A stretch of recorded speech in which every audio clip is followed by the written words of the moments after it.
Hi everybody. This is going to be the video lesson for Unit 10, Lesson 4, Volume of Cylinders.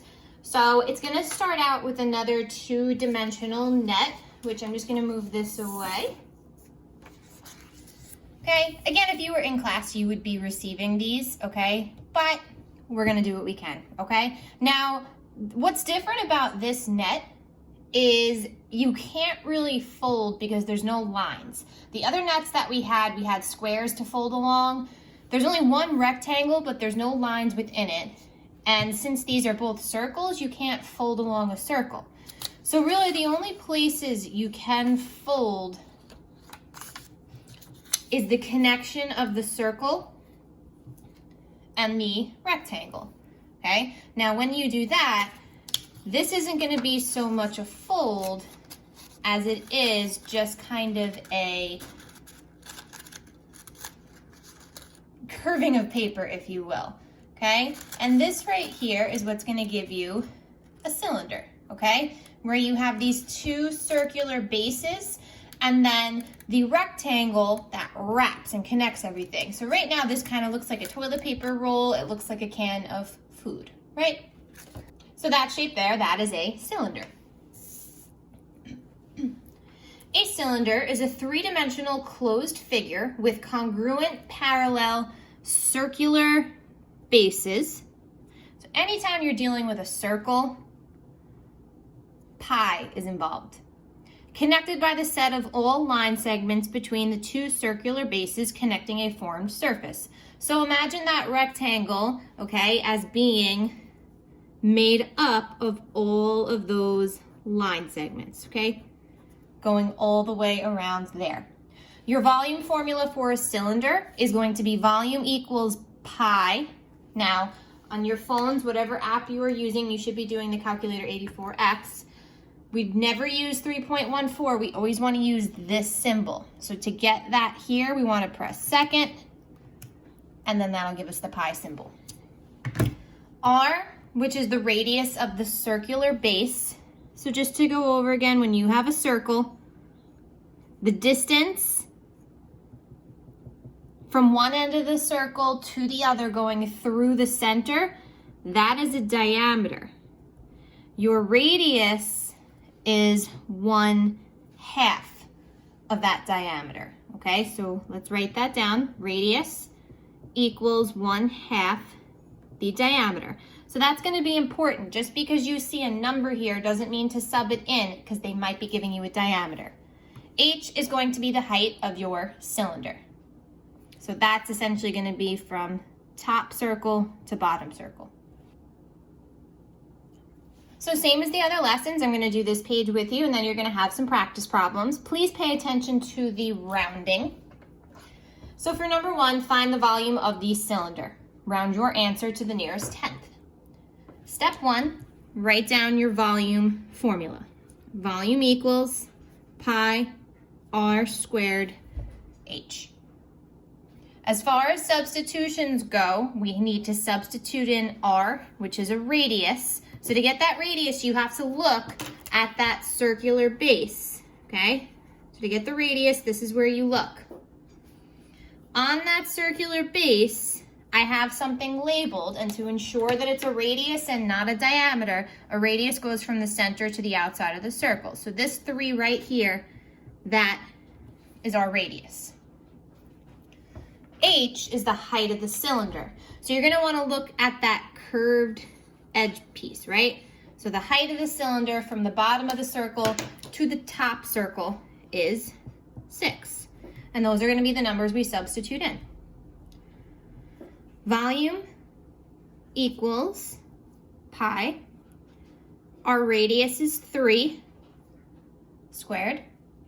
Our height is 6. Next thing we do is we go to our calculator.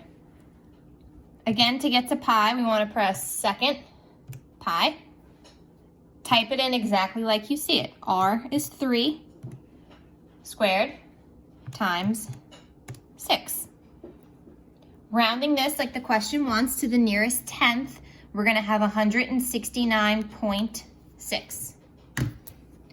169.6. and 69.6. And remember your units, meters cubed. Number 2, find the volume of the cylinder shown below. Round your answer to the nearest tenth. Step 1, write down your formula. Volume equals pi r squared h. We have to substitute in r and h. R, you're going to find on one of those two circular bases. So this is a circular base, but nothing is there. This is your other circular base, and we have something labeled on it. This is a radius because it's only the halfway mark here. So that number is going to represent a radius. Now height, this is going to be your first example where height doesn't necessarily mean straight up and down. Height is representing the distance between the two circular bases, right? So that's actually going to be this horizontal distance here. Because if you were to stand that cylinder straight up and down, it would still be a height. Substitute. Volume equals pi, our radius is 4, our height 15. Next step, calculator. Pi, our radius is 4 squared times 15. Again, this is to the nearest tenth, but look what happens here. We have 753.9. That 8 is going to round that 9 up, which is also going to make this round up, okay? Because 9 rounds up to 10, and because it's now a double-digit number, you got to add 1 onto that 3. So to the nearest tenth, this is going to be 754.0.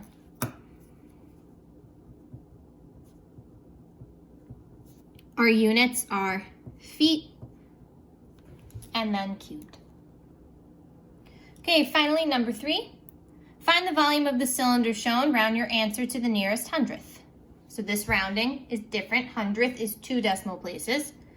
It's a cylinder, so we want to write down our volume of a cylinder, pi r squared h. Substituting in r, so we have to look at one of the circular bases, okay?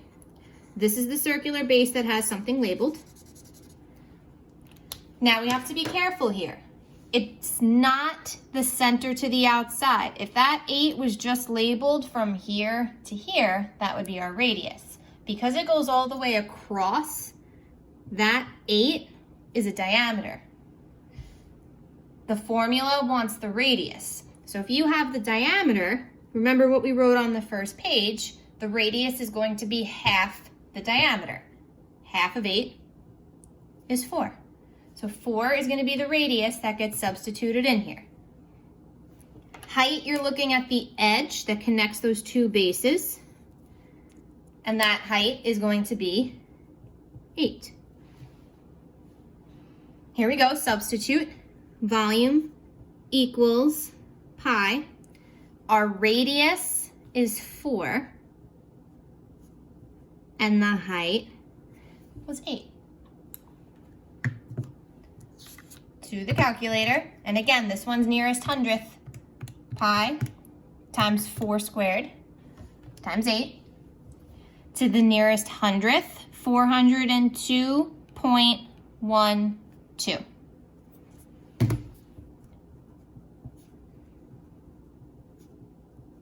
The units are inches, and we have to remember cubed.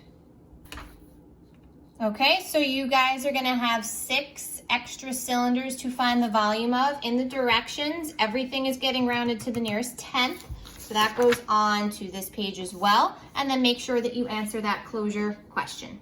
You're using the formula, you're substituting in. Remember, if you're given a diameter, okay, like I can see number 6, it goes all the way across. It's giving me a diameter. If the diameter is 15, you have to take half of 15. If you guys have any questions, you guys know, please don't hesitate to reach out, all right? Have a great day.